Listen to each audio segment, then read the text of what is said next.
这是我们的运20飞机，大家喜欢叫它胖妞。它的肚子很大，能装很多的货；它的腿儿也很长，能飞得更远。这是一款战略运输机。那时候运20刚装备，他就说了：“妈妈，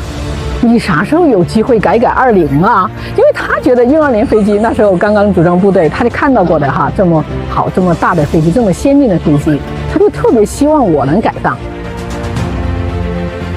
特级飞行员，在我们飞行行业那就是最高水平了。首先，他的技术能力是最高的，而且要胜任各种各样的任务，极难险重任务都能胜任。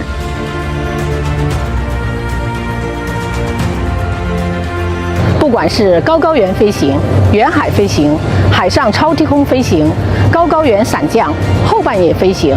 编队、空投、空降以及极限飞行等科目，对我们已经是常态化的训练了。每次飞行，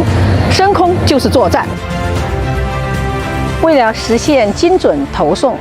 我们在充分进行机组内部、梯队内部协同演练的同时，加强与空降军地面指挥人员的沟通协调，明确空降过程中注意事项、特情处置预案，进一步增加了我们空中梯队与地面指挥人员的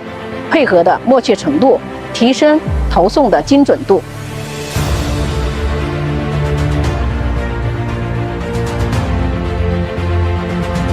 我们讲到的战略投送能力，它是可以影响整个战场态势的。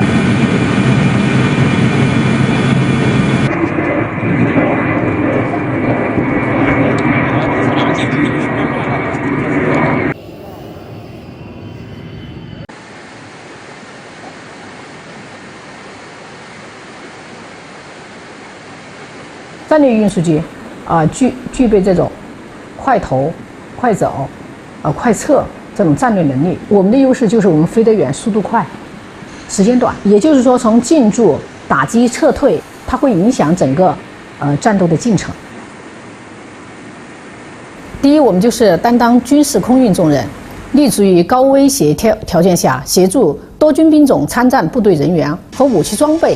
快速前推部署。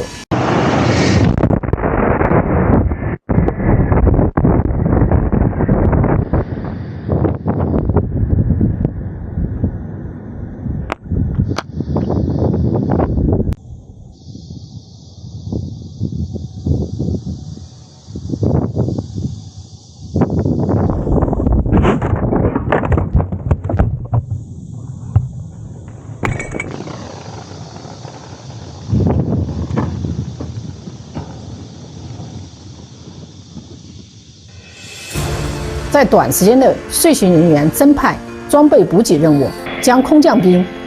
特战队员以及作战物资空降至指定的区域，实施快速准确的突击。第二就是开展应急救援的行动，实施跨区域的投送和境外撤侨的任务，在战场开展伤员搜救和医疗后送等行动。第三一个就是参加联合作战编组，最大限度地发挥运输机的平台的作战效能。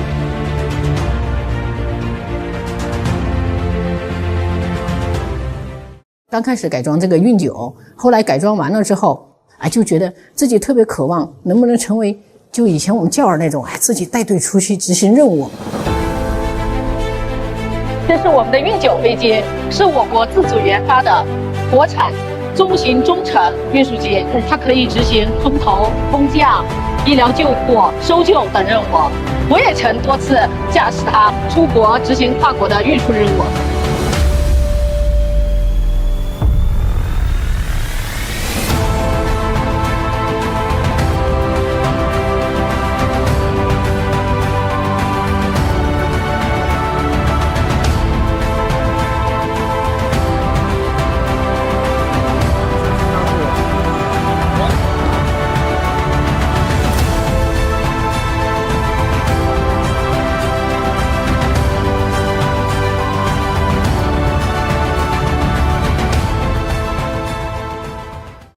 这个是我们的导轨，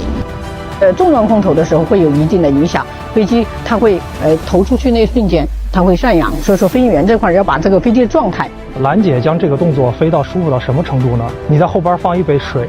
做到杯水不洒。我们投出去速度不能太大，不然伞兵感觉不是很舒服，不能颠簸，他们在里面也不会投得很好。比如我们是00分要到达这个地方，就是差30秒、差10秒，他都是不愿意看到的。那差几秒钟，那甩老远了，所以说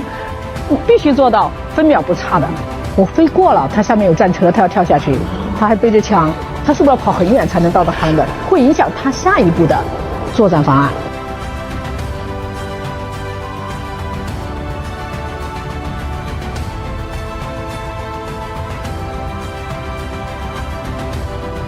既能执行空中加油、医疗救护等任务，还要能融入到空中的作战体系当中去。第二就是，多战场适应能力。一旦我们的跑道被炸毁了，对吧？我们就要应急起降，利用这种短窄的跑道进行起降。因为夏季飞行天气变化特别快，特别是雷暴天气，对我们飞行影响是非常大的。当时看天气都是好的，等我起飞10多分钟以后，就特别大一片云，最后看到一个缝，从那个缝隙中间钻过去也是很危险的，有可能过10分钟，它2个云体就连在一起了。但是你如果向两边绕的话，绕的时间太长，那我带的油量够不够？最后我们是选了一块它结冰强度不是很大的一块小云体，这样穿过去的。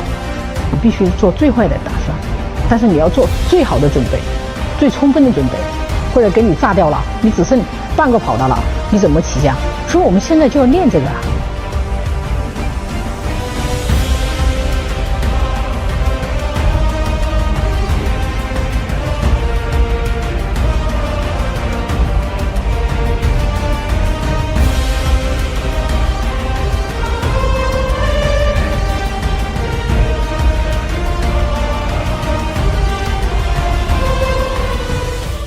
好的飞行员，我们首先是心中有信仰，肩上有责任，脑子里有敌情，手中有本事。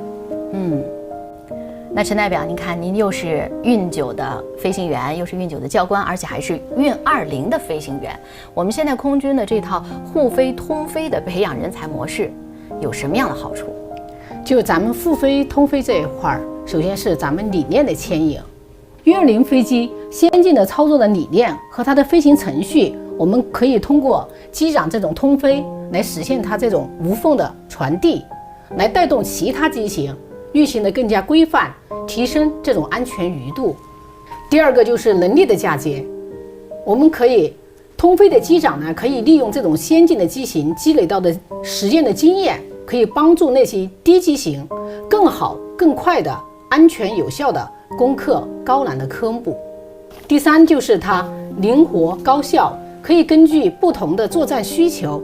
灵活的派遣同一机组驾驶大中小机型执行任务，最大限度的盘活了我们人力资源，减少了运力的浪费。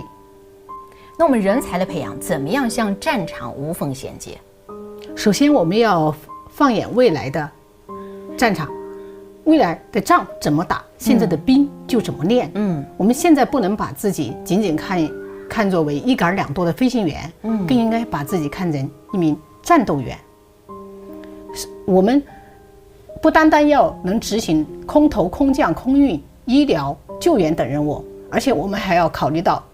我们怎么融入到未来的作战体系当中去，与多军兵种联合演练。那一天我特别感到自己真正的成为战斗员了，原来我可以参加作战值班了。还有我觉得看到那个序列表，好，每次看到什么任务某个机长可以执行什么什么任务，某个机长可以执行什么任务。当看到那个作战序列的时候，感觉到那种身上那个担子责任更大。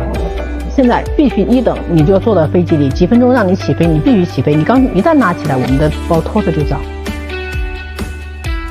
他特别在意别人就是这种飞行上的对他的评价，因为好多时候女飞行员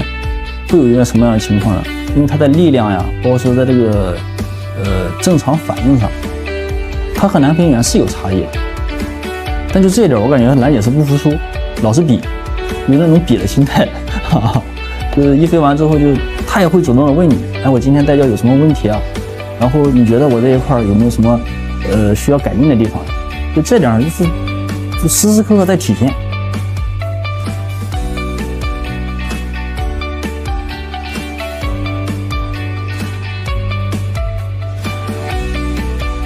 我觉得兰姐吧，她可能真的就是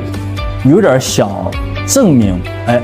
我女同志不比男同志差，尤其在飞行方面，我们不管是技术呀，还是说是各种这个应变能力啊、任务的这种胜任能力啊，她始终是一种很较强的状态。